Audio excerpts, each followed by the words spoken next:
नमस्कार मुलांनो, कसे आहात तुम्ही सगळे? मजेत आहात ना? गुरुपौर्णिमेच्या निमित्ताने आधुनिक काळातील गुरुशिष्यांच्या गोष्टी हा आपला उपक्रम चालू आहे, आपल्याला माहिती आहे. या उपक्रमांतर्गत आता एक नवीन गोष्ट आपण आज पाहूया. ही गोष्ट आहे गायन क्षेत्रातील. गायन ही अशी कला आहे की जी आतून बाहेर यावी लागते. रेकॉर्डिंग ऐकून नुसतं काराओकेवर गाणं म्हणणं वेगळं आणि शास्त्रीय संगीत शिकून आतून ते गाण्यात प्राण ओतून ते गाणं म्हणणं वेगळं. बरोबर आहे? तर आपण आज अशा एका अनोख्या गुरुशिष्यांची गोष्ट पाहू. ती गोष्ट आहे किशोरी आमोणकर आणि त्यांच्या मातोश्री मोगूबाई कुर्डीकर यांची. किशोरी आमोणकर यांना गान सरस्वती असा मानाचा किताब प्राप्त झालेला आहे, हे आपल्याला माहिती आहे. गान सरस्वती किशोरी आमोणकर या जयपूर अत्रवली घराण्याच्या दिग्गज गायिका म्हणून नावारूपाला आल्या.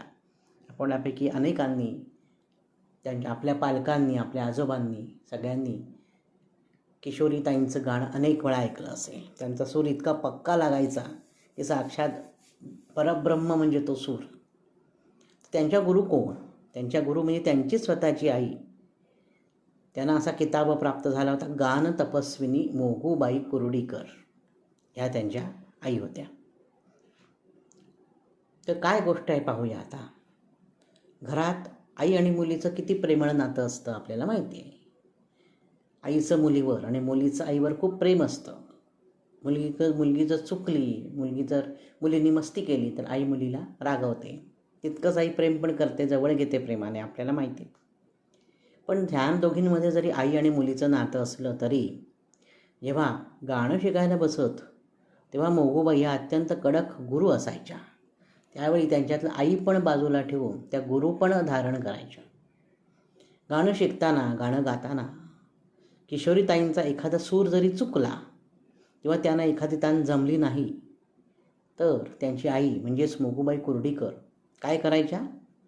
त्यांना ती तान अजिबात पुन्हा गाऊन दाखवत नसत किंवा मी म्हणते तसं म्हणणं आहे, मी एकदा सांगणार तुला, पुन्हा पुन्हा मी सांगणार नाही.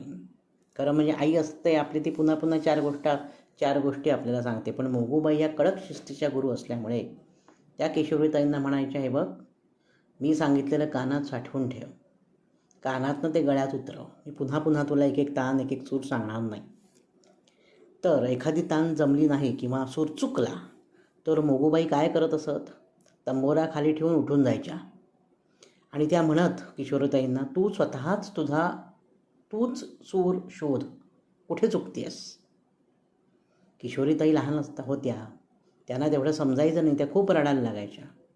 तासनतास रडत रडत तो सूर शोधण्याचा त्या प्रयत्न करत असत आणि मग शेवटी किशोरीताईंना तो सूर गवसत असे. असं करून करत त्यांनी आपल्या आईकडे शिक्षण घेतलं गाण्याचं. पण आई म्हणून कुठली सूट किंवा सवलत तिने किशोरीताईंना दिलेली नव्हती. त्यांनी विद्यार्थी हा विद्यार्थी असतो. मग माझी मुलगी असू दे, माझा मुलगा असू दे किंवा माझा मित्र असू दे, नाही, विद्यार्थी म्हणून जर समोर बसलायस तर विद्यार्थ्यासारखंच वागलं पाहिजे. तिथे नातं आड येता कामा नये शिक्षणामध्ये, अशी त्या मोगूबाई कुर्डीकर यांची शिस्त होती. त्याच्यामुळेच आज जगदविख्यात गायिका किशोरीताई आमोणकर या प्रसिद्धीस पावलेल्या आहेत, आपल्याला माहिती आहे. तर गुरूंनी आयतं ज्ञान देण्यापेक्षा शिष्याला स्वतःची चूक शोधायला लावल्याने शिष्याची संगीतातील समज अधिक प्रगल्भ होते, हा मोगूबाईंचा दृष्टिकोन होता. ह्याच कठोर तालमीमुळे किशोरीताई भारतीय शास्त्रीय संगीताच्या शिखरावर पोचलेल्या आहेत. तुझं तू शोध. आपण आपला स्वतःचा अभ्यास करायचा. मुलांना उद्धरेत आत्मानम अवसादयेत असा श्लोक आहे आपल्या संस्कृतीत सांगितलेला. म्हणजे काय? आपणच आपला उद्धार करायचा, आपणच आपला शोध घ्यायचा. स्वयं अध्ययन नावाचा काही प्रकार असतो, तो आता या ChatGPT आणि ह्या सगळ्या AI स्वयं अध्ययन बंदच झालं आहे. आपण काही प्रश्न विचारला की लगेच AI आपल्याला उत्तर देतो. मग आपली बुद्धी कुठे जाणार? आपली बुद्धी चालवायला पाहिजे, त्याच्यासाठी संशोधन केलं पाहिजे. मुळातून खोलवर जाऊन एखादी गोष्ट पाहण्याची, शिकण्याची इच्छा ही आपल्या मनात निर्माण झाली तर आपण यशस्वी होऊ शकतो.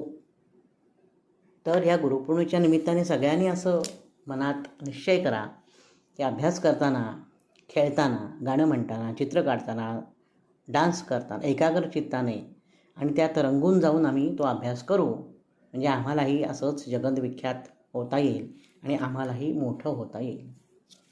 आवडला ना तुम्हाला हा आजचा व्हिडिओ? तुम्ही तुमच्या मित्रांना पण हा व्हिडिओ पाठवा, सर्वांना पाठवा. नवनवीन माहितीपूर्ण व्हिडिओ पाहण्यासाठी, ऐकण्यासाठी वैभव दातार ऑफिशियल हा माझा यूट्यूब चॅनल जरूर आणि जरूर सबस्क्राईब करा. आजच्या भागात मी इथेच थांबतो. धन्यवाद.